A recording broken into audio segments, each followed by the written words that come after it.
to the latest visuals from Jammu, where protests are currently underway against PDP chief Mehbooba Mufti. This comes after Mehbooba Mufti batted for talks for a resolution with Pakistan ahead of the all-party meeting with Prime Minister Narendra Modi.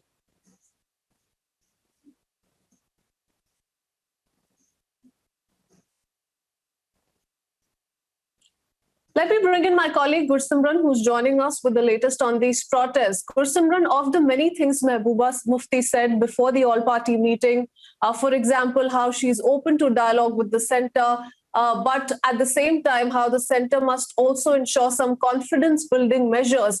Something that drew a lot of criticism was her batting for talks with Pakistan once again, the result of which we're seeing on our television screens. See, yes, the people here in Jammu and Kashmir, they are agitated with the statement of the Mehbooba Mufti, and they are here staging protest against Mehbooba Mufti. They are saying that it is that statement of Mehbooba Mufti which led to the back-to-back civilian killings in the Kashmir Valley. We have seen how a Jammu and Kashmir police inspector was shot at by the terrorists, and yesterday a mobile shop owner, Umar. I'm joined by the activist of Dogra Front. You are staging protest.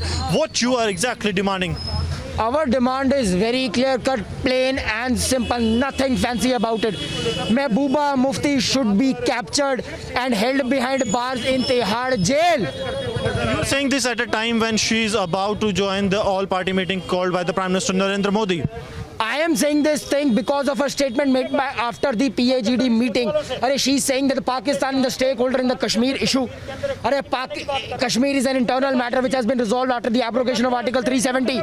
And just look at the ramification of her statement. Our JKPCID officer, Parvez Ahmed Dar, was killed. Yesterday, a mobile shop owner in Habba Kadal, downtown Kashmir, was killed. Whensoever she makes statement like this, Pakistan, who was vanished, who was nullified from the entire scenario after the 370, has been given air. And they have started raising the issue, and the ramification of this thing will be that they will take the plea of the Mehbooba statement and raise it to United Nations. So very important point is that the statement that has come from the Mehbooba Mufti, Pakistan may try to use it to defame India internationally, and the people are demanding that Mehbooba Mufti should be put behind bars. Reason being that it was after her statement that we have seen the Pakistan-backed terror outfit carrying back-to-back killings of civilians and cops in Kashmir Valley. Yes, back to studios. Yes, because it is Mehbooba Mufti who said that if they can go to Doha and talk to Taliban, they should certainly have a dialogue with us and with Pakistan too in order to bring about a resolution. These are protests taking place against her in Jammu over that particular statement. Thank you, Gursimran, for getting us those details. Pakistan!